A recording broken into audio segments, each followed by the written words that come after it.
ஐயா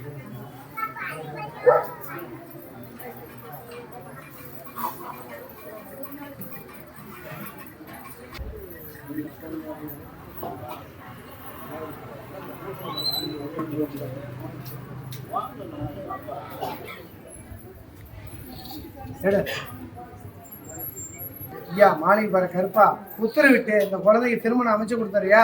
எந்த ஒரு குளறுபடி இல்லாத எந்த ஒரு உத்தரவு கொட்டகையா இருந்தாலும் போய்க்கிறியா? அதே மாதிரி கருப்பசாமி ஏற்கனவே ஒரு நாய் திருமணம் அதான் சொல்றேன். அதனால கருப்பசாமி உத்தரவிட்டு திருமணம் அமைச்சு தந்துருவாரு. அமைச்சு கொடுத்தா என்ன பண்ற?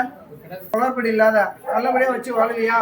எத்தனையோ கஷ்டம் நஷ்டம் போட்டி போறாம எதா இருந்தாலும் போய்க்கு நல்லபடியா ஒருநிலைப்படுத்தி எந்த ஒரு கண்ணீருக்கு பாதிப்பு பங்கம் இல்லாத வழிவந்து கொடுத்தியா? அடி சத்தியம். கருப்பசாமி உத்தரவிட்டு உனக்கு திருமணம் அப்படின்னு பார்த்து 7 மாசத்துல திருமணம் அமைச்சு தந்தாங்க. இன்னைக்கு எந்த கஷ்ட நஷ்டம் இன்னைக்கு அங்கும் பங்காளி எல்லாம் கூட நின்று எல்லாம் அவமானப்பட்டு இருக்காங்க, அவச்சொல்பட்டு இருக்காங்க. எல்லாத்துக்கும் ஒரு முற்றுப்புள்ள அமைச்சு சிறப்பா கருப்பசாமி உத்தரவிட்டு உனக்கு அமைச்சு தந்தாங்க. அமைச்சு கொடுத்தா எத்தனை